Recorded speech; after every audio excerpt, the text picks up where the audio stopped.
ગીરગઢડા તાલુકાના પીછવી ગામે સમસ્ત કોરી સમાજ દ્વારા મંગલ વિવાહનું આયોજન કરવામાં આવ્યું.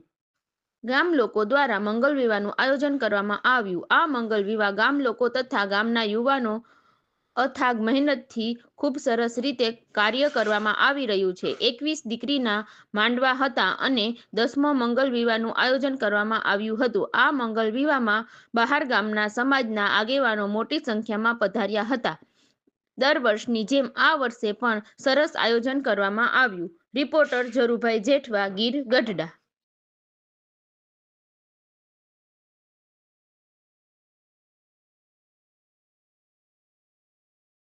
નમસ્કાર, હું છું જેઠવા ઝરુભાઈ.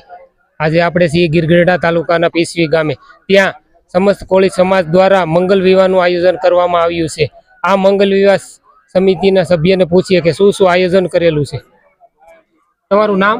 મારું નામ જેઠવા અરવિંદભાઈ છે અને મંગલ વિવાહ સમિતિમાં અમે સારામાં સારું કામ કરીએ છીએ. પહેલાં તો તમામ પત્રકાર મિત્રો અને મીડિયાવાળાનો ખૂબ ખૂબ આભાર કે તમે અહીંયા સુધી જે અમારું કવરેજ લેવા આવ્યા તે બદલ તમારો ખૂબ ખૂબ આભાર. બીજું કે આ અમારો 10મો સમૂહ લગ્ન અમે કરવા જઈ રહ્યા છીએ ત્યારે અહીંયા 21 દીકરીઓના સમૂહ લગ્ન હતા. આજે 21 દીકરીઓના મેરેજ સર્ટિફિકેટ પણ અમે આજની તારીખમાં અહીંયા ઇસ્યુ કરીને આપી દીધા છે. બીજું 21 દીકરીઓના કુંવરબાઈના મામેરે પણ ઓનલાઈન અમે આજની તારીખમાં આઈલી ભરીને આપી દઈશું, જે સમાજના ખર્ચે અમે આપીએ છીએ. બીજું સમાજ તરફથી જે કાંઈ વાસણોની સુવિધા પ્રમાણે અહીંયા આવે છે તે પણ અમે દીકરીઓને દાન પેટે આપીએ છીએ. અને ખંભે ખંભો મિલાવી આખું ગામ એકતા અને સંગઠનથી અમે આ કાર્યને આગળ વધે અને પૂરી જહેમતથી બીજા ગામમાં પણ સંદેશો મળે, આજુબાજુના ગામડામાં પણ સંદેશો મળે કે આવું સારામાં સારું સમૂહ લગ્નનું કામ થાય એવી હું લોકોને સંદેશો આપું છું.